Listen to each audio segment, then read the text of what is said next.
Your true wealth is your time and freedom. Money is just a tool for trading your time. It's a container to store your economic energy until you're ready to deploy it.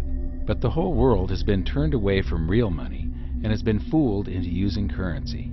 A deceitful impostor that is silently stealing your two most valuable assets, your time and your freedom. Welcome to the rabbit hole. We are entering a period of financial crisis that is the greatest the world has ever known. The wealth transfer that will take place during this decade is the greatest wealth transfer in history. Wealth is never destroyed, it is merely transferred, and that means that on the opposite side of every crisis there is an opportunity.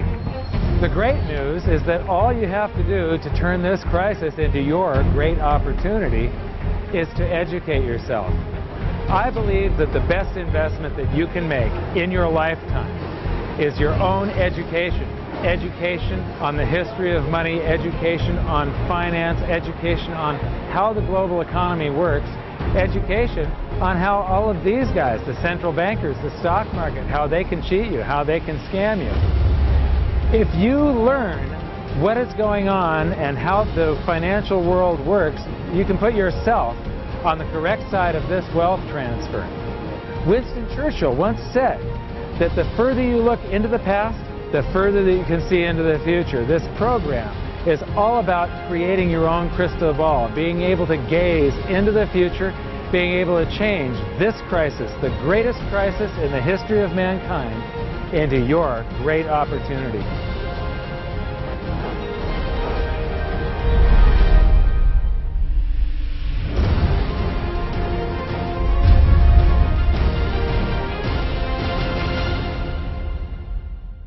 The hidden secrets of money, some of them are hidden in plain sight. They're like right in front of you. The way the monetary system works is something that isn't actually hidden away from all of us. It's out in the open, but it's complex and people just they can't see how it works. It's hard for them to imagine that we're living in such a hoax. Others are meant to be secret, but the truth is slowly coming out, like the Federal Reserve being a private corporation and not really part of the U.S. government. But when I started studying this, what I found was that there was no place that I could point people to where they could get it all in one spot. And so I basically decided to write my book about it and consolidate monetary history, economics, the markets, fundamentals of gold and silver. There's a lot of smoke and mirrors in economics, and I've sort of made it my job to lift the fog for people.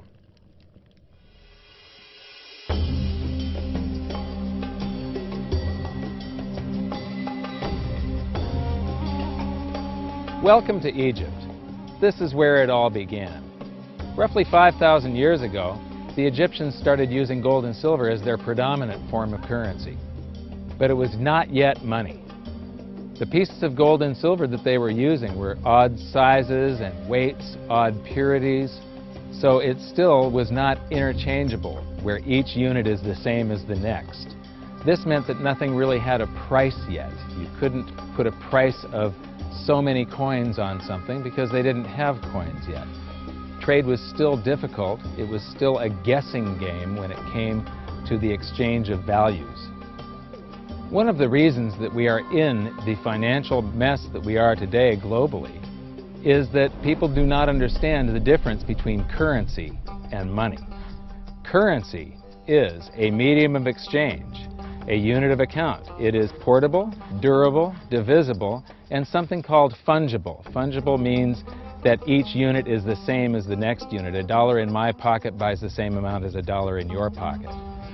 Money is all of those things plus a store of value over a long period of time. Even financial planners, bankers, your accountant, they don't understand the difference between currency and money. The currency in your pocket is a medium of exchange. It's a unit of account because it's got numbers on it.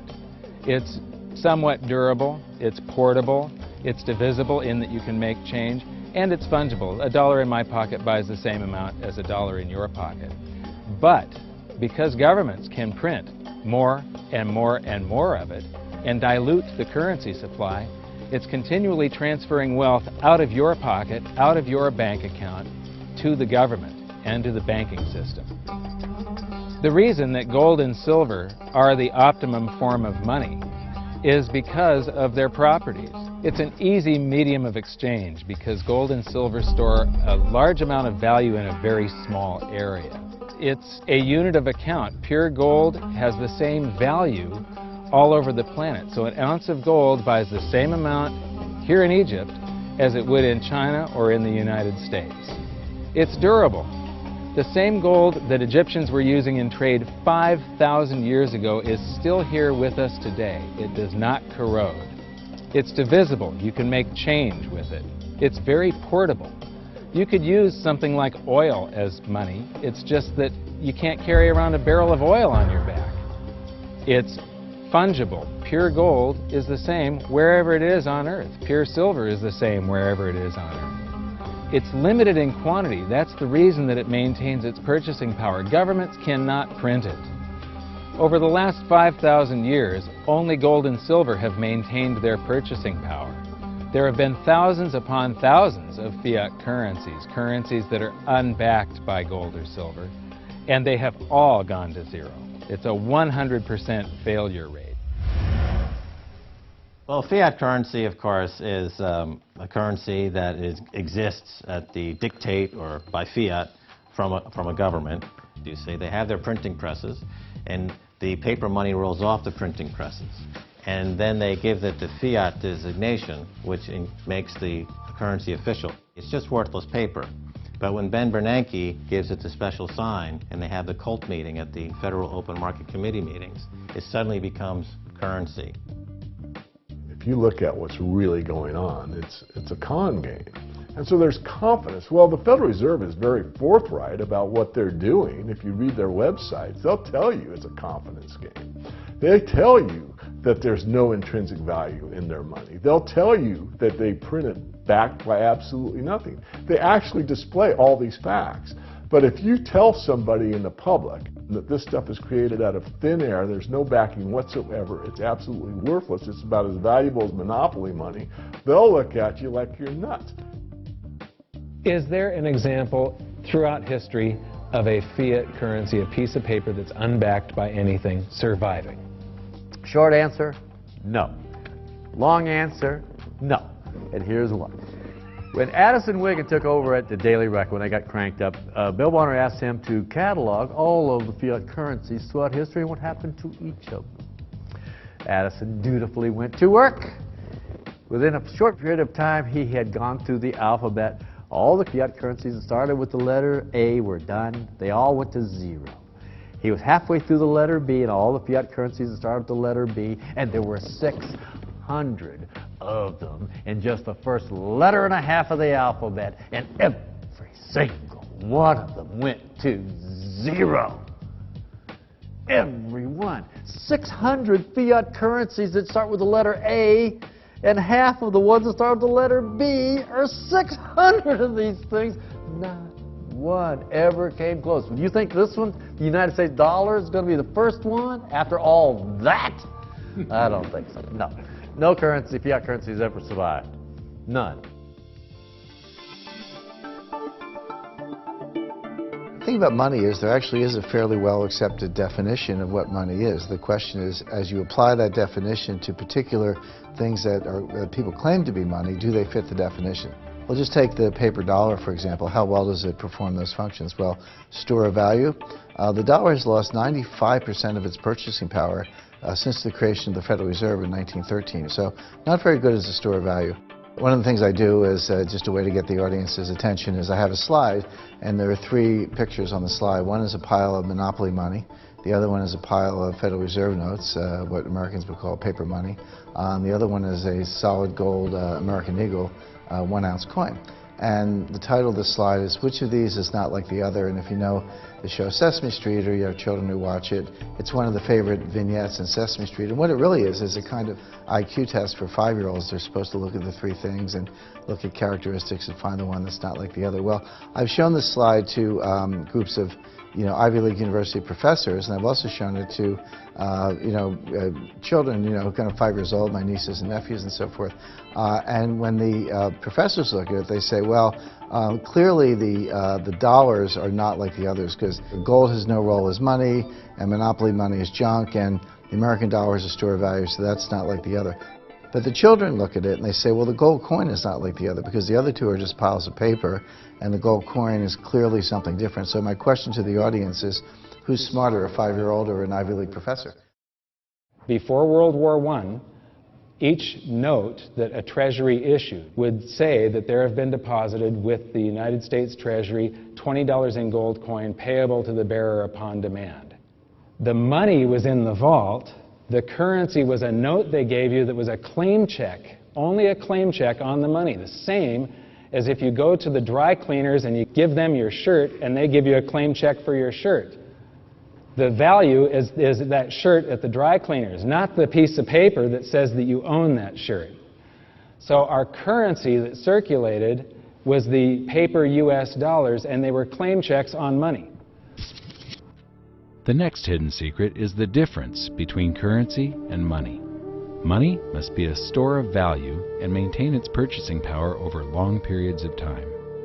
As we progress through this series, you'll learn that national currencies are really a tool used by the government and the financial sector to leech away your time and your freedom by stealing your purchasing power. So rather than storing your economic energy, currencies leak. Now compare that to the gold and silver the Egyptians were using. Like I started with, it still wasn't money because it wasn't interchangeable yet. But they were on the right track, as gold and silver have proven over thousands of years to be the ultimate store of value. Gold is only formed when a star explodes, a supernova, and it stays around forever. This is one of the properties that make it the ultimate money.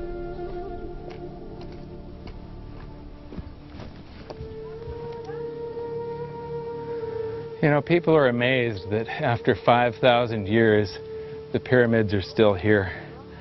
But what I'm more amazed at is that the currency that the people that built this were using, that currency, that gold and silver that they were using in trade on a daily basis, is still around today.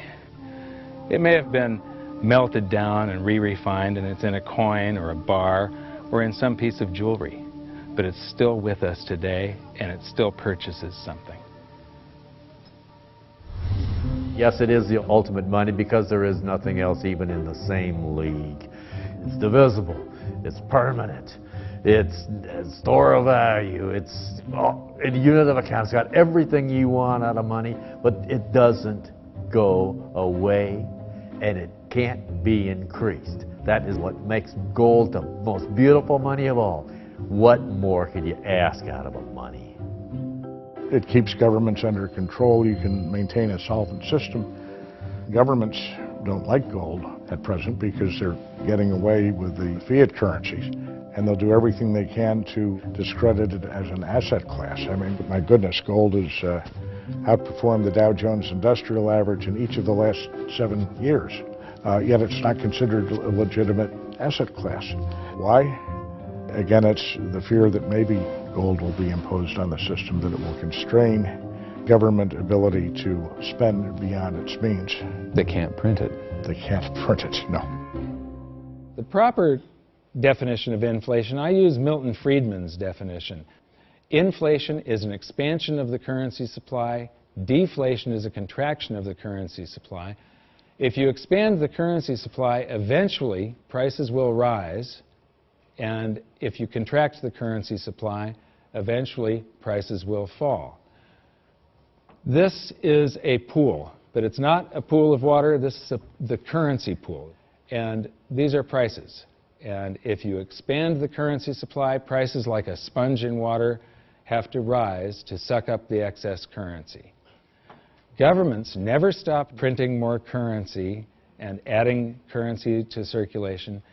Therefore, prices keep on going up, not because the stuff that you're trying to buy is changing. The real estate doesn't change. What has changed is the currency purchases less and less. It's the currency going down, not prices going up. The truth is, what we have that makes our world work right now is a big story. None of it's real. It's all just promises. And if you think about it, that's how currency began to work in the beginning. You know, before we had currency, we had barter. I'll give you 3 coconuts and you give me 4 fish, because that's kind of a fair exchange on coconuts to fish. But that got complicated, so we had to invent this thing called money to be a divisible, portable medium of exchange. And the challenge is that we lost that a long time ago when we lost having things of value be our currency. And now we have this thing called numbers and accounts. But trust me, it is not real. It's a big made-up story. One of the biggest make-believe stories ever is called quantitative easing, which sounds complex, but it's really just a smoke and mirrors term for currency creation. QE started with the banking bailouts back in 2009. This currency was created out of thin air and then given to the banks, who paid themselves record bonuses in reward for crashing the world economy. This is a global phenomenon, but all you have to remember for now is that whether it's QE bailouts or stimulus programs, these are all just voodoo, hocus-pocus terms for increased currency creation. I believe gold and silver will reassert themselves as money. And when they do, there just isn't enough. And their purchasing power is going to go up many, many, many times. Egypt is an amazing place. There's a franticness about it, and utter chaos, especially like the traffic. But when it comes to like all of the merchants that are trying to get every last dime out of you, you get fleeced to the point where you come back with an empty wallet. But you know what? They're amateurs compared to Wall Street. In the past several years, I've spoken in many countries about the crisis that's coming, and a lot of people think that they're going to be okay in their country, that it's only going to happen to the United States or maybe the United States in Europe. But what they don't realize is that this is a global phenomenon. I got to show you something here. This is base currency in the United States. This is the number of paper dollars that exist, basically. It took 200 years to go from no dollars in existence to 825 billion. And then we had the bailouts, and then we had QE1, quantitative easing 1, then QE2, and then we had QE3, and then QE4, and then soon we're going to have QE57 and QE382. And it isn't just here. This is what the Canadian currency supply looks like. This is Australia, South Africa, Russia. Now, this starts out in just the year 2001, and this is like 18 times more currency in existence in a little over a decade. Here's Singapore, same story. Look at that, since the crisis, just bam. India, China, every government on the planet is doing this insane deficit spending and expanding their currency supplies, doing bailouts, and history shows that there is no example of this turning out well. It is sometimes amazing that we haven't experienced more inflation than we have. If they keep expanding the money supply so vastly, why aren't our prices growing faster than they really are? And the answer is that a good chunk of the money that the Fed created has been shipped overseas. I remember early in my research, I heard this expression that the Americans have exported their inflation. I thought, what is that? How can you export your inflation? Put it in a box and send it out? What do you do? Well, now I understand. You export your inflation by simply sending all these dollars that you created to these other countries, and then they send you their refrigerators and their cars and whatever, their TV sets. So you get hardware, and they get little pieces of paper. It's a great deal for the American people for a while. For a while. Sooner or later, all of those pigeons come home to roost.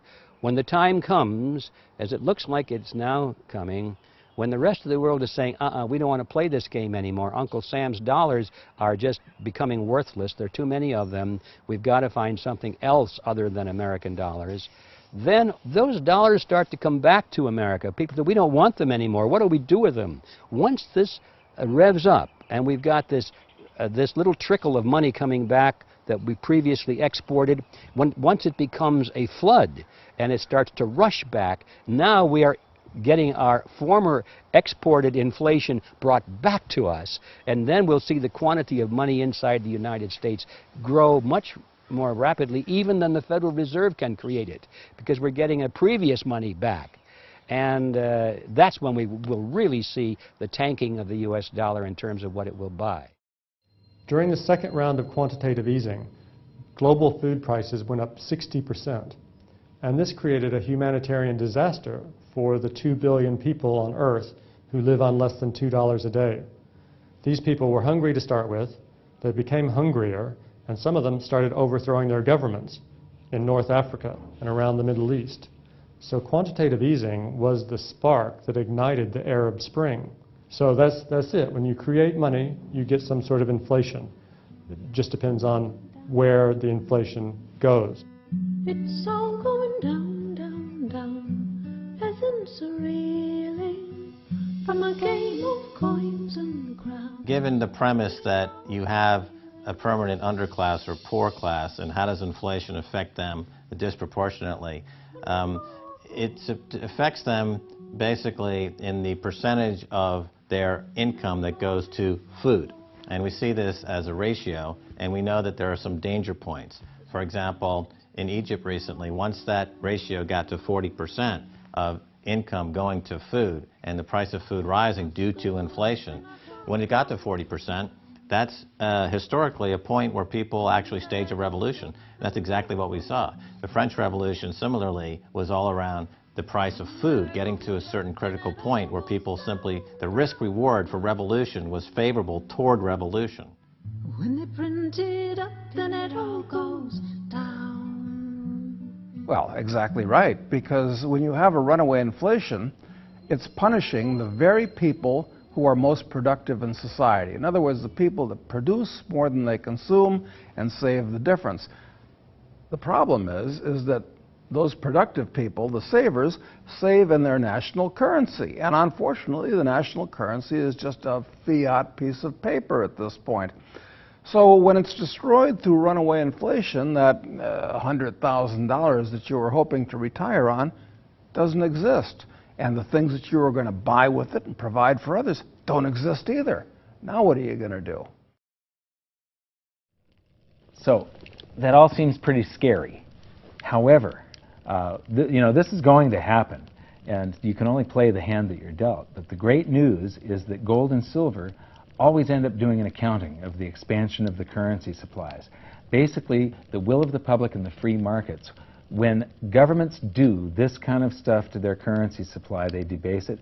Eventually, it comes back in inflation. People sense the loss of their purchasing power. They rush back to gold and silver, and they bid the value of the gold and silver up in the country until it meets or exceeds the value of all the currency in circulation. This is a process that's been going on over and over again throughout history, except this time it's happening on a global scale. It has never before happened in all countries at once. And that means that this is the greatest wealth transfer in history. Therefore, it's the greatest opportunity in history, and it's not going to happen again in your lifetime. So now we've learned that your true wealth is your time and your freedom.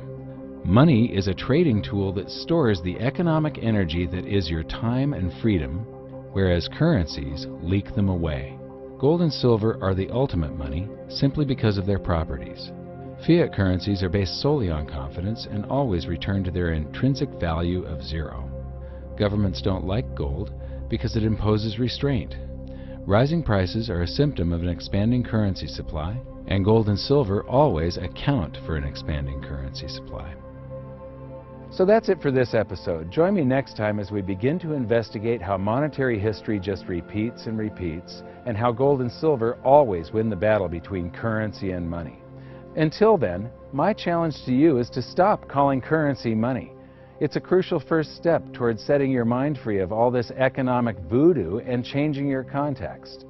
You can learn more by watching the bonus features on our website, and if you have any questions, you can post them there, and we'll answer some of your questions in future bonus features. So good luck, thanks for watching, and we'll see you next time.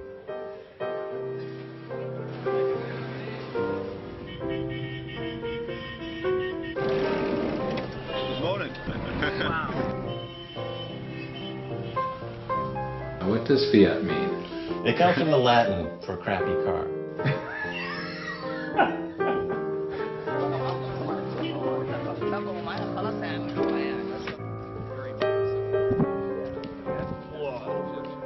In the desert in a suit. My camel died. You're not too sure about that, are you? Huh?